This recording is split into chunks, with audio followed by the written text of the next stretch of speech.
Okay, good evening, everyone, and my apologies for starting late. We just finished bringing in all the extra chairs for tonight's shir.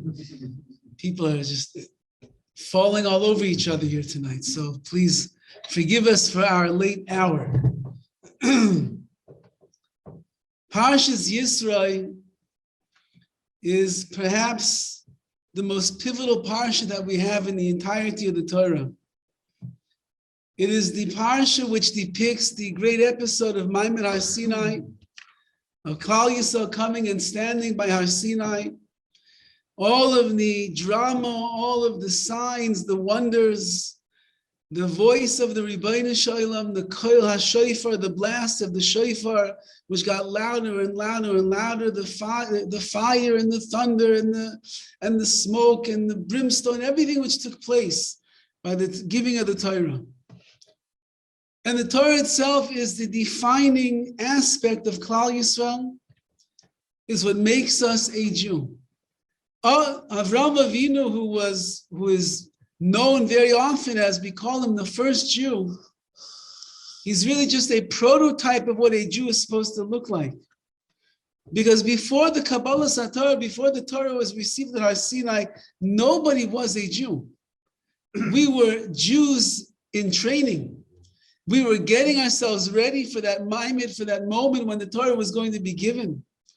We were people that were with the she'ifa, the desire to be someone that would have a Torah that was given to us in our lives. Once that the Torah was given Har Sinai, it transformed our nation. We became a different nation. As I heard once, many years ago, a Yid by the name of Mordechai Delinsky was one of the mashkichim in Torah Or in Eretz Yisrael in Yerushalayim. We know the famous Maimer Chazal tells us that when Klal Yisrael came to Har Sinai, and they were all elevated to the level of Nevi'im, HaKadosh Baruch Hu gave over the first words of the Torah, Anoichi Hashem Elokecha, I am Hashem your God. And the Gemara says that Klal Yisrael, they died on the spot. Pacha Nishmasam, their neshamas died. What's going to happen? Klal Yisrael is waiting for this moment for thousands of years, and Pacha Nishmasam, the neshama dies. So the Gemara says that HaKadosh Baruch Hu brought the tal, he brought the dew that was reserved for Techiyas HaMesim, for the time when the dead would be resurrected by Mashiach. He sprinkled it on Klal Yisrael and they came back to life. And then he says, Lo yeh Elohim acherim, there should be no foreign gods in front of me. And finally, and again, once again, Klal Yisrael, Pacha Nishmasim, the neshamas leave them and they die on the spot by the foot of the mountain. What's going to be? HaKadosh Baruch Hu comes with that dew and he sprinkles it on Klal Yisrael and we revive, we come back to life. And at that point, Klal Yisrael said, we don't know, Moshe, if we can handle this. I mean, every time Hashem speaks, we die. Maybe better you go up and you speak. You didn't seem to die during these 2 words. You go back up and we'll stay here. You come back down and you tell us. So Rav Mordechai Delinsky said over the following. I believe that he was quoting somewhere in the Sorim HaKadoshim from the mystical works. And he said that when HaKadosh Baruch Hu revived Klal Yisrael, he revived us with a neshama that was not like the neshama that we had before. It wasn't the same neshama that went through Kriyas Yamsuf, not the same neshama that went through Yetzias Mitzrayim.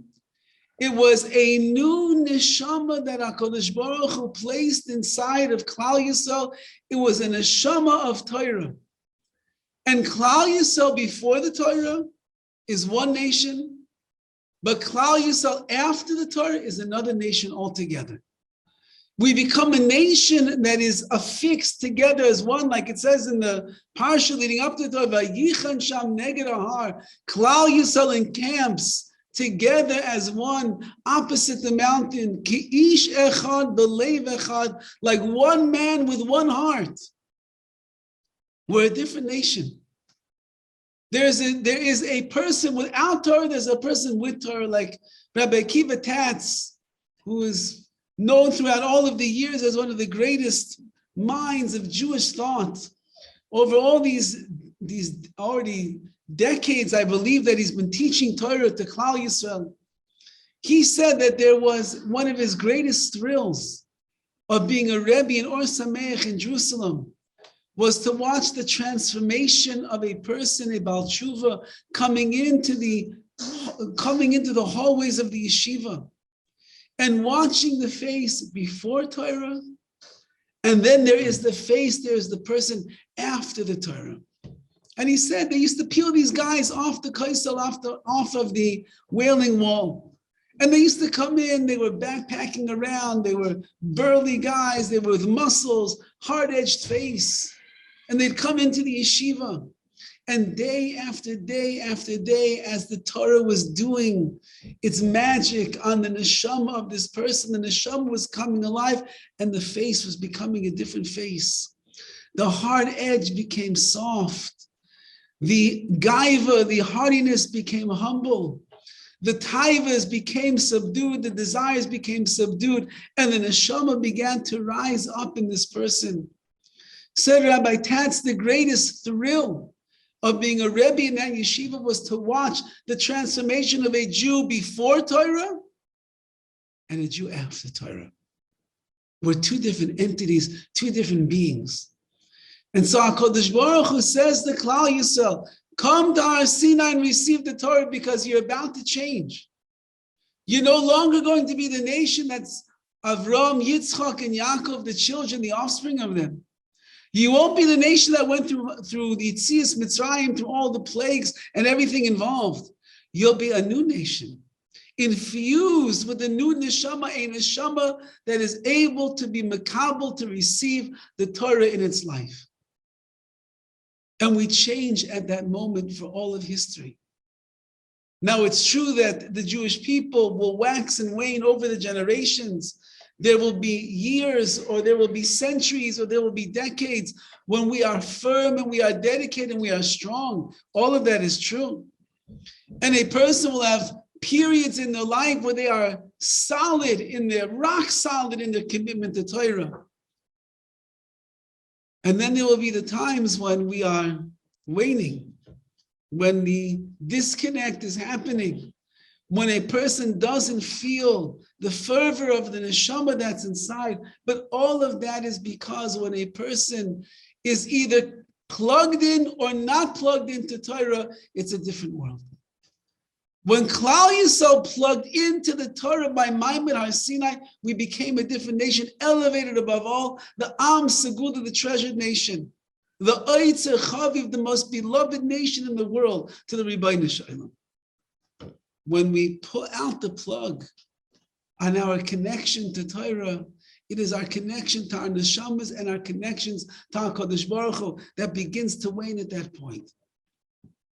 The Torah spends an awful lot of time describing the drama of Maimon Har Sinai. And it goes through a wondrous, most wondrous event that HaKadosh Baruch Hu brought to the world. And the Rambam, in his famous letter, the Igeres Teiman, where he was asked by the leading Rav of Teiman of Yemen at that time, the Arabs had come along and they'd given the Jews an ultimatum. Either you will convert to our religion, or that will be the end of the Jewish people living over there in Yemen. And they wanted to know, were they allowed to outwardly make the conversion to become Arab, like the Muslim become Muslim? Were they allowed to do that? Although deep inside, of course, they never would do such a thing in order to save their lives. As we know, the halach is that there are three principal averos, three principal sins that a person is not allowed to transgress. It is chayk v'al yavor, that if the goy would ask you to do such a thing, you have to give up your life. Shvichas damim, if somebody says, take this gun in your hand and go kill that person, you say, you know what, I can't do that as a Jew. You kill me instead, I can't do such a thing. If they come and tell you do gilui arayos, you have to have illicit relations, something that the Torah says you're not allowed to do, a man lying with another woman that's not his wife, whatever the issue might be, you say, you know what, I'm a Jew, I can't do such things. You have to kill me instead of me doing that. And the last one, of course, is avodah zara.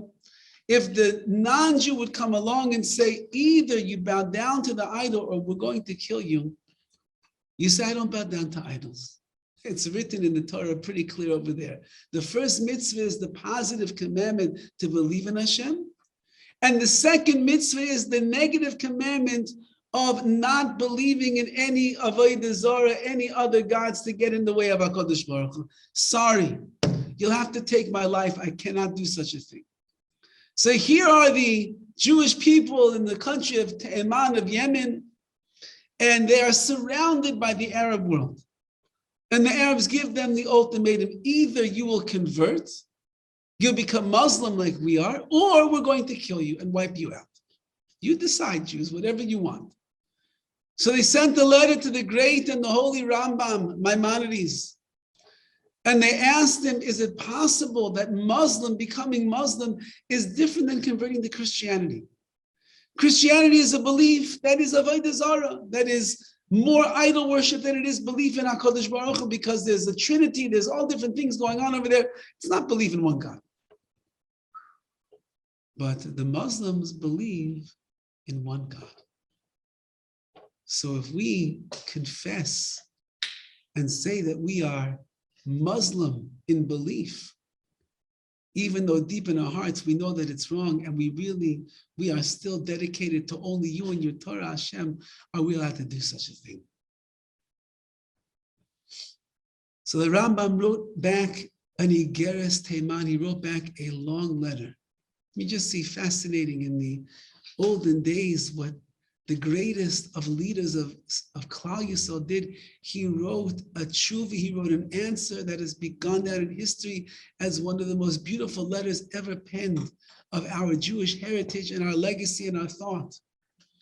And in that letter, he writes that one of the reasons that the Torah itself spends so much time going through Maimon Har Sinai, of why it goes through the details and the signs and the wonders, and why perhaps there is a mitzvah to remind yourself of what took place by Har Sinai every single day, is because HaKadosh Baruch Hu wants a Jew to know that the central moment in our history of what makes us who we are is the giving of the Torah. And if a Jew will just appreciate what that means, if we will understand the greatness, the glory, the magnanimous world of Torah, then we would never ever think of shmadding ourselves, of converting to another religion. We would be willing to jump into fire if it was necessary to give up our lives in order that we should die together with the Torah. At the end of the long letter, the Rambam himself writes, however, with all that I have said, you should know that becoming a Muslim or confessing yourself to be a Muslim, since that they believe in Hashem, that's really what their belief is. If it's necessary to save your life under the circumstances, you could do such a thing. We should never be in such a situation where we have to hear such questions. There's a very famous Ma'aser which took place in the days of the Holocaust, where there was a Yid, there was a Jew, his name was Gensha. And Gensha was, unfortunately, he went off, not just off the pathways of Yiddishkeit, but he went far away from the Jewish people. And there in Poland, where he lived, which was a very, very Jewish town, he ended up leaving his surroundings and leaving his neighborhood. He went into the secular world, into the non-Jewish world, and he ended up marrying a non-Jewish woman. And he went on to have a family, he went on to have power, he ended up becoming the mayor of that particular province over there in Poland. When was this? This is the Holocaust time. And as the Nazis, Yamach Shemam, they came into the town and they started taking over villages and taking over cities and taking over neighborhoods. They came to the city where Gensha was the mayor of that town. And they came to the central synagogue in the middle of the town and they ransacked it and they took it over and they made it their headquarters, where they would destroy and they would kill all the Jews that were necessary. And they heard that there's a mayor in town. And they heard that the mayor is an ex-Jew because he's living so long with a non-Jewish woman, and he raised his whole family in such a way that he doesn't have any shaykhs, any connection to the Jewish people anymore. But they needed to make sure that Gensha, the once upon a time Jew, was really on their side. So they sent a message to him and they said, Mr. Mayor, you need to come to the center of town, to the central synagogue. We need to speak to you immediately. It's important for us to know if you're really on our side or you're still holding on to your ties of the Jewish people. And Gensha was very nervous. Didn't know what these Nazis had in mind. And his wife told him, Gensha, don't worry. What are you worrying about? You're a Jew? You know what Shabbos is? You know what Kashrus is? You don't know anything. You've been married to me for the last 20 years. We raised our children. We have nothing to do with Judaism. Don't worry. Go meet the Nazis. Everything will be fine. Everything will be okay. So he went for the meeting. And the Nazis came and they met him. And they were holding a Sefer Torah in their hands. And they put the Sefer Torah into his arms. And they lit a fire on the ground. And they said, listen, Mr. Gensha, mayor of this town, we'd like to know where your allegiance is. Are you with us or are you with those dirty Jews over there?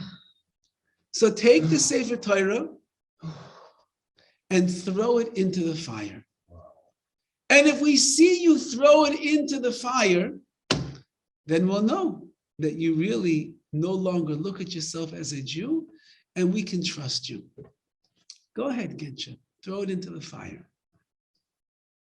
And so here you have the mayor of the town living most of his life from his teenage years on like a non-Jew, holding on to the Sefer Torah, seeing the flames of the fire leaping towards him. He knows what the choice is, either throw in the Torah, burn it up into smithereens, or he's getting thrown into fire and burning up the smithereens. And he's holding on to the Sefer Torah. And he's looking at the fire. And he starts shaking his head. Can't. And the Nazis screaming at him, Gensha, are you with us? Or are you with the dirty Jews over there? Throw the Torah into the fire, or we are going to throw you together with the Torah into the fire, and that will be the end of you. His wife is on the side screaming, Gensha, Gensha, what's the problem? Go, throw the Torah inside. And he's standing there with the Sefer Torah. And he's looking at the fire, and now all these Yidden that have been watching this man for the last 20 years as the mayor of town, a man with no Torah, with no mitzvahs, with a non-Jewish wife, with non-Jewish children, with everything, they're watching him. What's he going to do? And he looks at the Nazis and he says, I cannot and I will not throw the Torah into the fire. I can't. And the Nazis say, fine, we'll do it for you. And they pick him up and they throw him into the fire. And the people hear the crackling of the parchment and the skin and the body of Gensha going up in flames. The Jewish people in the town could not believe a man who didn't believe so many years, who didn't practice so many years, who was living a life the opposite of Torah so many years. So his wife went back to the house and she produced a letter that he had written recently and she had not thought much of. And in that letter, he wrote the words, I regret the decisions that I made with my life. I regret that I gave up my Judaism. I regret that I married out of my faith. I regret, Ribbono Shel Olam. What can I do to show you that I made a mistake? and that I regret what I did. What can I show you?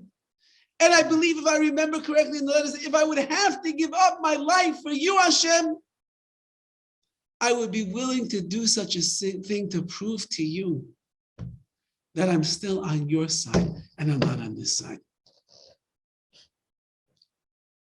So Hashem gave him the opportunity to show what was inside of his heart and his soul.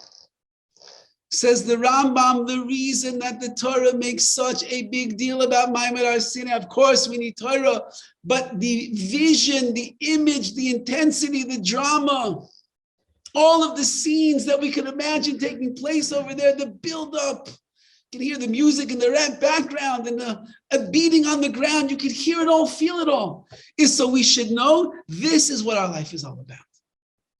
Torah is what it means to be a Jew. Torah is the central event which took place in our history, which separates us from all the nations of the world. Nobody else said yes, only Klal Yisrael. As the Midrash tells us, HaKadosh Baruch Hu went down to every single nation. He asked them, "No, you want the Torah?" And they said, "Well, sounds like a pretty big investment of our time. So just tell us, Maksibe, what does it say inside of there?" So HaKadosh Baruch Hu picked out the one mitzvah that he knew was the exact opposite of that nation, that would be a contradiction to their life. And they all said, "No, not for us." He comes to Klal Yisrael and he says, "Yidden, my children, Chaviva, my beloved ones, you want the Torah? Zak Klal Yisrael, Na'aseh v'nishma, we will do and we will hear. Yes, HaKadosh Baruch Hu, no questions. We know that this is what the world has been waiting for.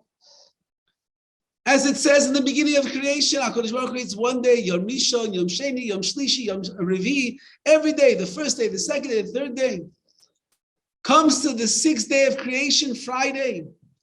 And it says in the pasuk, Yom HaShishi, the sixth day. Asks Chazal, what do you mean Yom HaShishi, the sixth day? Every other day is Yom Rishon, Yom Sheni, Yom Shlishi. Yom Echad, Yom Sheni, Yom Shlishi, Yom Revi, Yom Chamishi. It's day 1, day 2, day 3, day 4, day 5. How come on the sixth day it says Yom HaShishi, the sixth day? That's called a Hey HaYediyah. It's a Hey that's being used to point something out that we wouldn't have known otherwise. What is the coming to teach us? Says the Gemara, HaKadosh Baruch Hu hisniv v'ma'aseh bereishis. HaKadosh Baruch Hu made a deal with the creation of the world. And he said, I'm going to create the world, I'm going to let it go. And it's going to run and it's going to exist for the next 2,000 years. Until we get to Yom HaShishi, the sixth day. What is that sixth day? The day is Vav Sivan, the sixth day in the month of Sivan, when the Jewish people will have an opportunity to stand by Har Sinai, and I will hold the mountain over their heads, and I will have signs and wonders, and there will be smoke and fire, and the kol shofar will be blasting, and they will have a choice: accept Torah or don't accept Torah. If they accept the Torah, mutav, gewaldig, everything is great. The whole world is worth it. The imlav, but if not, says HaKadosh Baruch Hu, I'm destroying the world at that moment. The world exists for the Torah. The world, one of the questions in the creation of the world is, why in the world would HaKadosh Baruch Hu make this world? Everything that we see around us in the world, it was built and it was formed and it was fashioned and it was shaped for a purpose. Somebody made this shtender over here. Why did he make this shtender?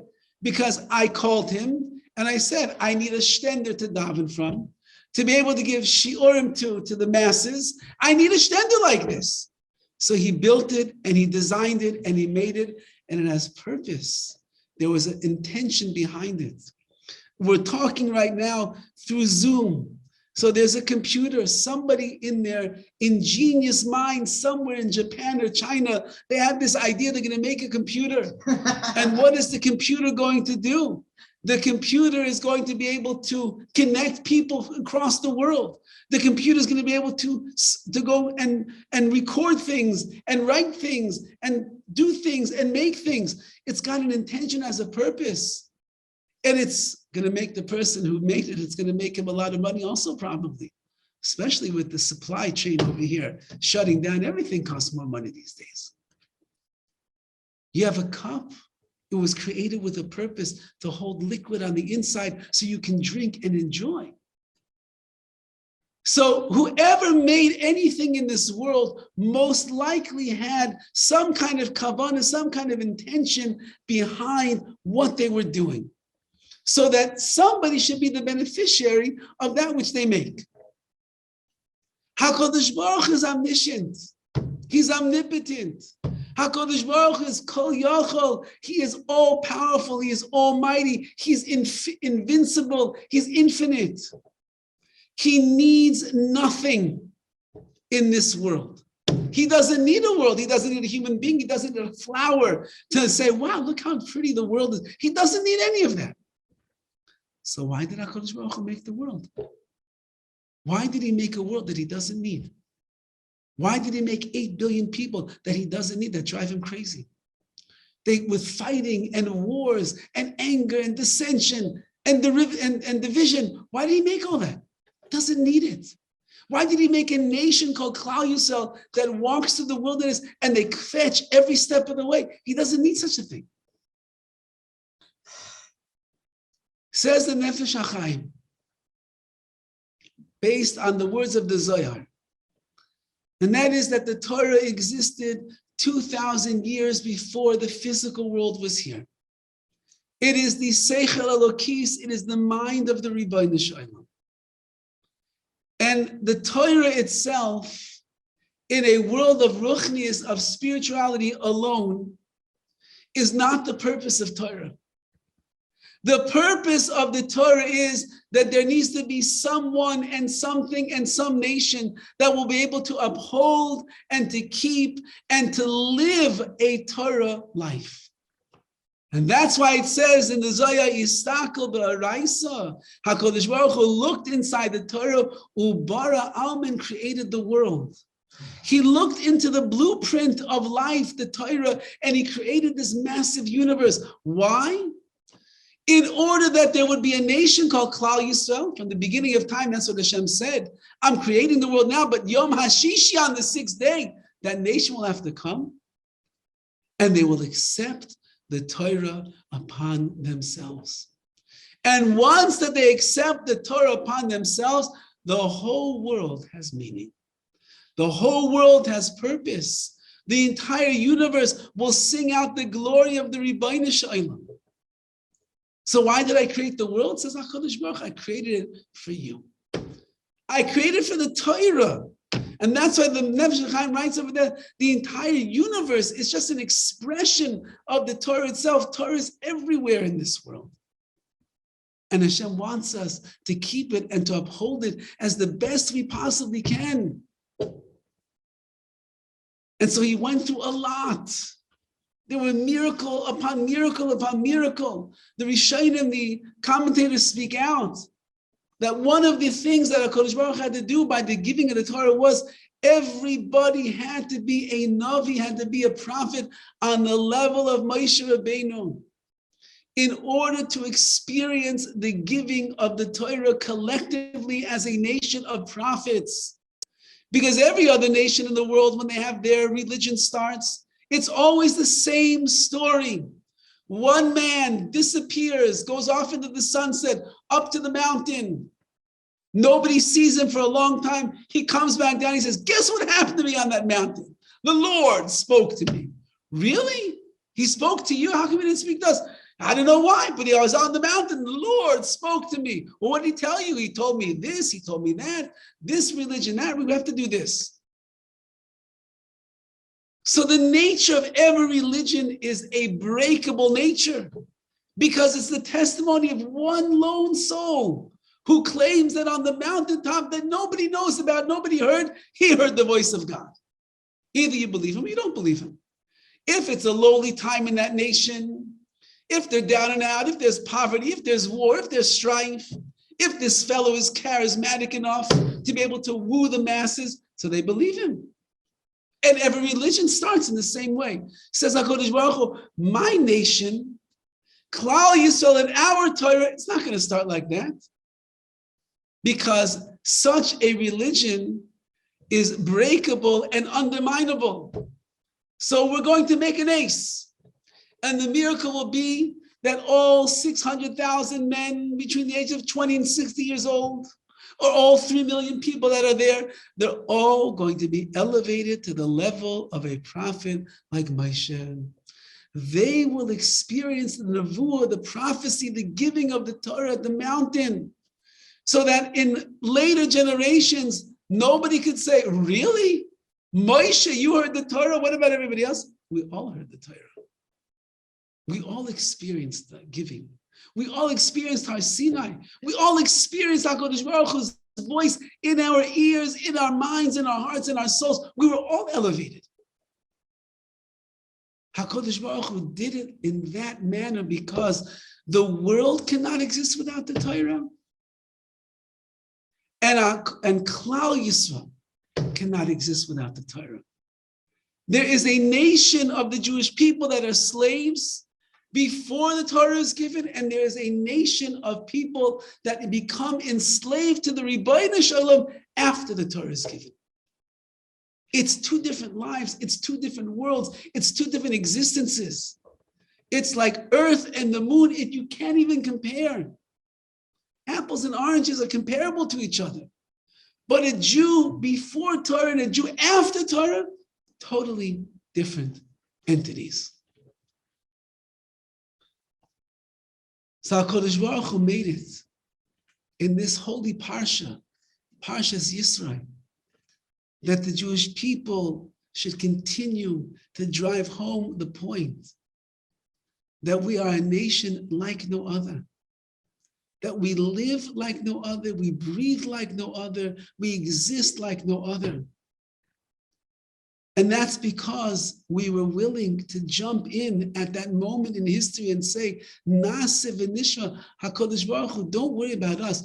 We're taking it. We're accepting it. We want it. Will we understand? We realize Torah is very big. Does a person walk into the Beis HaMidrash and look at all the books on the shelf and say, okay, there, they all went into my head? Nobody does. They realize it will take day after day after day and month and year after year. And sometimes you'll be zeich if you are like Rav Yosef Shalom Liashiv Zeich Tzaddik Yivrocha. You'll learn until the last day of your death, 102 years old. The final picture in the life of Rabbi Baji Yosef, the great tzaddik and the guide of the Sephardic Jewry, who had almost 1 million people at his funeral. The final picture of his life is the man sitting in a hospital bed in the hospital gown with a Gemara open up, learning. That's the finale of his life. Because that's what life is all about. Kihem chayenu v'orech yameinu. Kihem, they, the words of Torah, are chayenu, it's our life, v'orech yameinu, the length of our days. Your days are lengthened in this world. They're stretched out, they're maximized, they're used properly. When kihem chayenu, when it becomes our life, are the words of Torah. A Jew, as we learn, the famous Chazal that tells us that when Klal Yisrael came to Har Sinai and they were ready to receive the Torah, they already said Naaseh v'nishma. HaKadosh Baruch Hu said, just one last thing over here. I'm just going to hang the mountain over your head and I'm going to threaten you. And I'm going to tell you like this. If you accept the Torah, very good. You can have all the brachas, all the goodness, all going to come to you. But if you don't accept the Torah, right over there under the mountain, you are dead. I'm going to drop the mountain on your head. So the Maharal and others asked the famous question. They already said, Naaseh v'nishma, we will do and we will hear. We want it, Ribbono. There's no question. You don't threaten somebody to do something if they already said, I'll do it. Can you give me a ride? Sure, no problem. twist the guy's arm. Can you give me I just told you I will. Does you coming to work today? Of course I'm coming, boss. I'm coming to work today. Then you get out the gun, you point and say, you sure? I just told you I'm coming. What is HaKadosh Baruch Hu doing? Klal Yisrael already said, we're here. And he says, just, I'm not so sure. I have to hang the mountain over your head to make sure that you come. Says the Maharal, a very beautiful idea. And the Maharal explains that the reason that HaKadosh Baruch Hu hung the mountain over our heads was because Klal Yisrael said, Nasiv and Ishma, we will do and we will hear. Which means that they were willingly accepting the Torah upon themselves out of the pure, sincere desires of their hearts. But in their minds, they could have looked at the Torah as being optional because we had a choice and we decided, yes, we will take it. And right now, after we left Egypt and we're the greatest nation in the world, it's good to be a Jew. And if we want the Torah, we'll accept it upon ourselves. However, as says the Maharal, what's going to happen later on in history? When Klal Yisrael begins to endure the suffering that only the Jewish nation has ever endured. What's going to be when a Molech will come and attack us and it will get some of us? What's going to be when we're going to go into Eretz Yisrael and there'll be a Beis Hamikdash and it's going to be destroyed by the Babylonians and then again by the Romans? What's going to be when there's inquisitions and the Jewish blood is dripping down the streets of Spain and we're being exiled from a country that we helped them to build us with our own very own hands? What's going to be pogroms?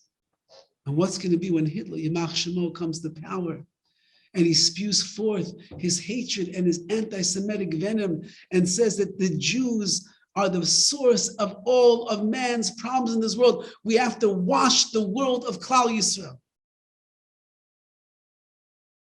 Does the Jew wake up and say, wow, it's so great to be a Jew. Wow, we're such a great nation. Look at that, everybody hates us. They're trying to kill us. I just watched my parents get murdered in front of my eyes.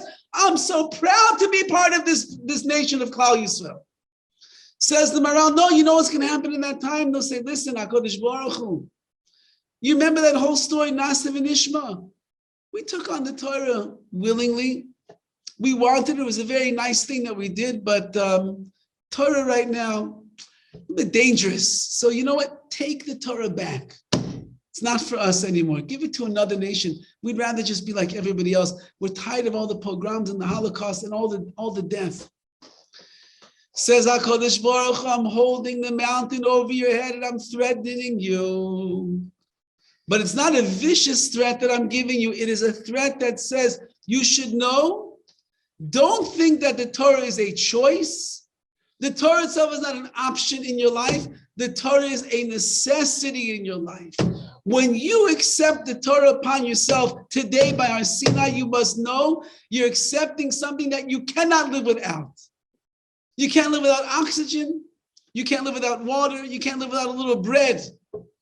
A Jew cannot live without the Torah. And if for one moment in your life you have this thought that I could be just fine without Torah in my life, says HaKadosh Baruch Hu, Shama tehei kvoraschem. That's why they ask on that. It says that Hashem holds the mountain over their head at Mount Sinai. And he says, if you accept the Torah, very good. If not, over there is going to be your death.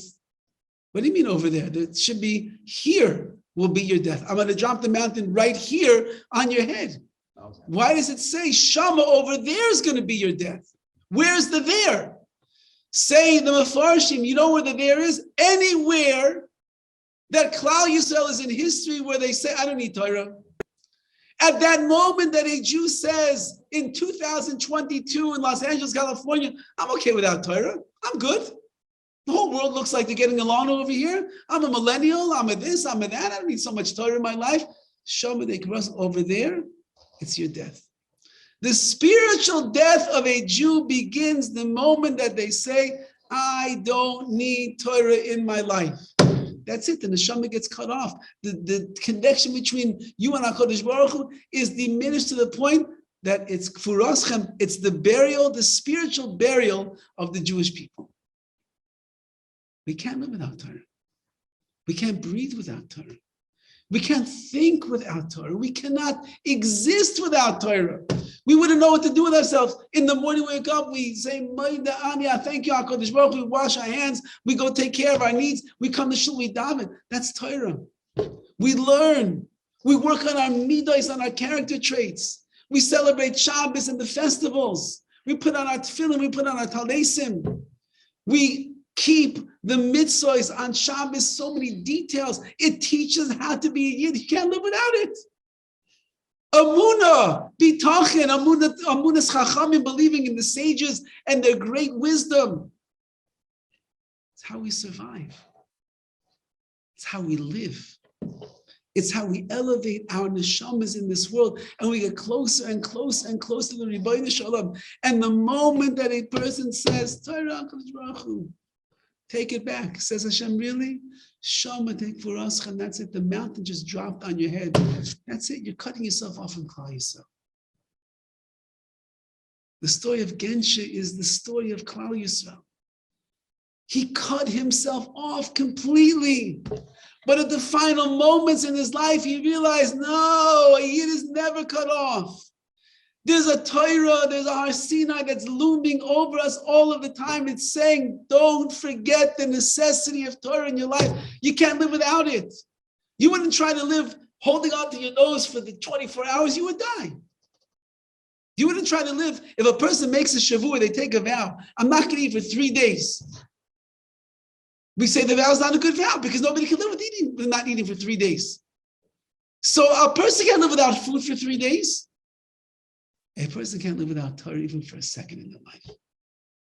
Har Sinai, this Parshas Yisro, is the defining moment of our nation, which is to give us the chizuk, to give us the strength for every single generation.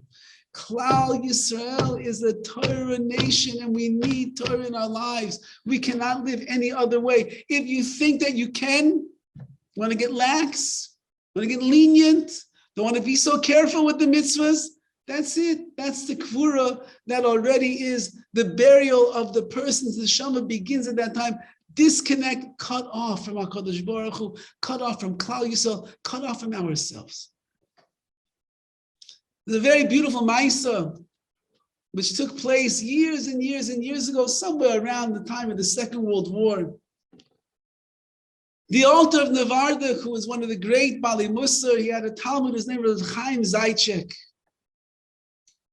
And Rabbi Chaim Zaitchik once, because he probably did some terrible crime, he was a Jew, he was taken into the Siberian plainlands over there in Russia. And it's frigid cold, and the chances that people survive Siberian winters with the meager amount of clothing that the Russians gave them was, of course, slim to none. But the students of the altar of Nevardik, they were Bali Bitachon, they trusted in the Rebbeinu Shalom, they knew that HaKadosh Baruch Hu would pull them through anything. And Chaim Zaitchik went through day after day, week after week, through the blizzards, through the cold, through the freezing, through the back-breaking labor, the beatings and everything, but he kept going strong. He was there for quite some time. And he was yearning and he was missing learning Torah. They were so beaten and they were so freezing and they were having such a hard life over there. And there was no shul around, there was no yeshiva around, there was no chavrusas to be had. He wanted very badly to see the pages of a Gemara and be able to learn. So imagine what a Jew could be thinking about. Because he understood, it's kihem chayenu v'orech yameinu, it's our life. It's our sustenance. It's like the oxygen of the air to our bodies. It's the oxygen to our souls, to our neshamas. So he kept looking around for ways that maybe he could possibly escape a little bit, find maybe a Yiddish town, a Jewish town somewhere near where he was in Siberia. Maybe he'll be able to find a Jew that has some Gemaras and he'll be able to learn. So every day they used to go trudging through the plain fields over there in Siberia, and they would pass along the way, they would pass this little town. And he started looking as they were going through this town. Of course, there were fences there. They weren't allowed to get there. But he started looking. Maybe he'll see a mezuzah on one of the doorways. And if he'll see a mezuzah, he'll know that there's a Jew that lives there. And if there's a Jew, maybe they have a sefer, maybe they have a Gemara, maybe they have something. He'll be able to see some words of Torah. So he was planning and he was plotting and he kept going through. And one day, as he's looking through the fence to see if he finds anything, he sees a little tiny house with a mezuzah on the doorway. It's more of a shack than a house. And he says, that's it. That's my chance.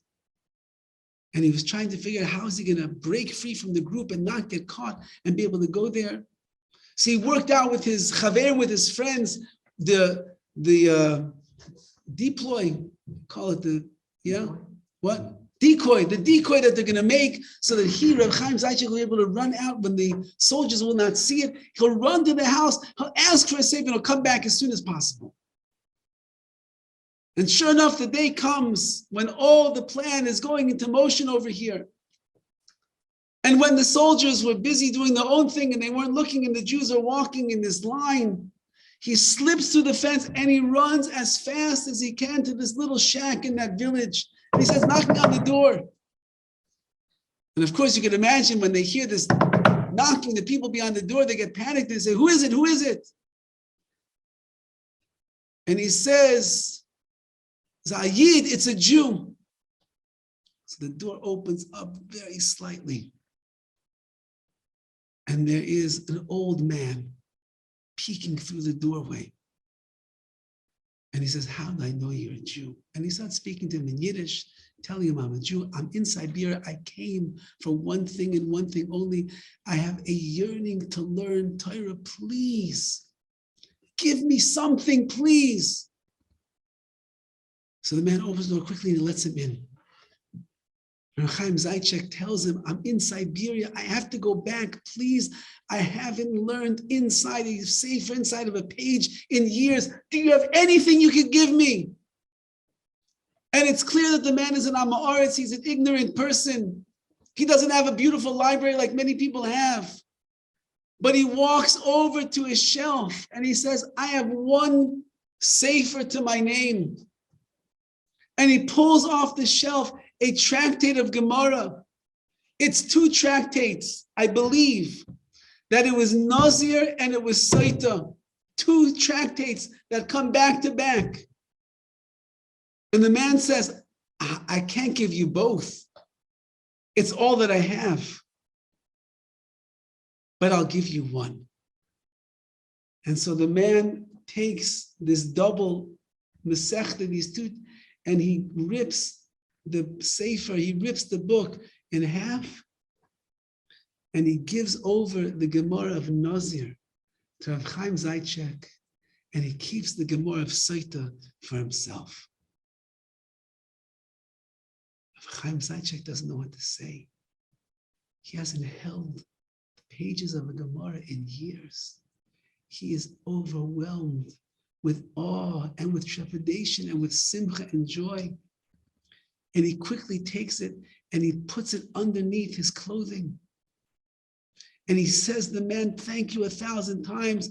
And then he says, I have to run back. And he runs back through the fence, slips in, gets back in line. And the soldiers didn't see a word, didn't see anything.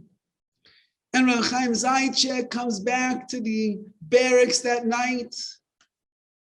And he gathers the Yidden around. He says, Yidden, look what I have. And he pulls out the Gemara Nazir and he says, after all of these years, Rabbi Sai, we have Torah again, we can learn tonight.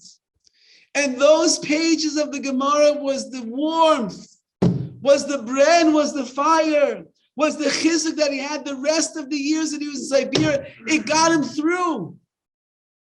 And he survived, and he went on to become a leader of Torah in his own right after the war was over. And he went on to build yeshivas and to be mechazik other people and to teach. There's nothing greater than the Torah that HaKadosh Baruch Hu has given us. This is Maimon Har Sinai. When we go through the parsha this week, you have to look at all that HaKadosh Baruch Hu did, the signs, the wonders, the drama, everything, all for us. So that we should recognize the most central theme, the most central parsha, the most important part and aspect of Torah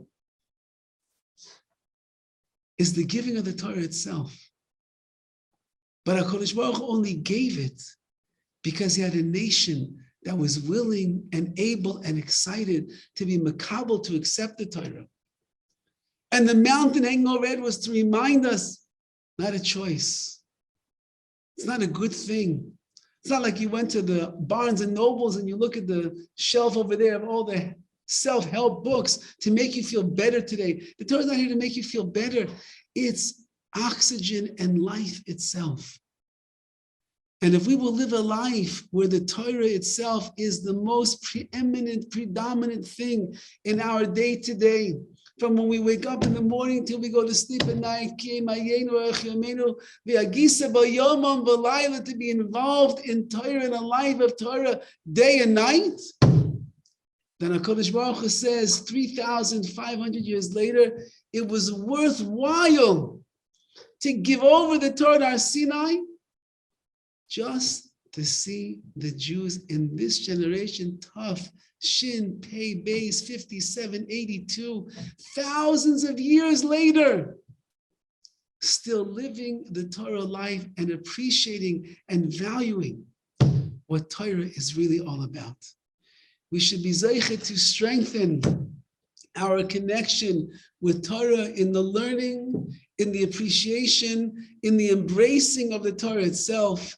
And in that zechus, just as HaKadosh Baruch Hu brought a spiritual redemption at the time that he gave us the Torah, Chazal tell us that at the moment that Klal Yisrael came to Har Sinai and received the Torah, the Yetzer Hara left us and we went back to the level of Adam HaRishon before the original Chet. We were people that were soaring in the world of Ruchnius. When Mashiach will come, it will be once again a replay of the Yetzer Hara exiting our bodies, exiting our minds and our souls and our hearts. And Klal Yisrael will once be again elevated to the level of Kuloi Toiv, completely good. So may we be Zaychim Yetz Hashem with our Kabbalas HaTorah, our acceptance, our adherence, and our embracing of the Torah, that HaKadosh Baruch Hu will bring us to our Geula as well, the Geulas HaNefesh, the redemption of our soul with the Geula of Mashiach Tzidkenu, B'mheira v'yameinu.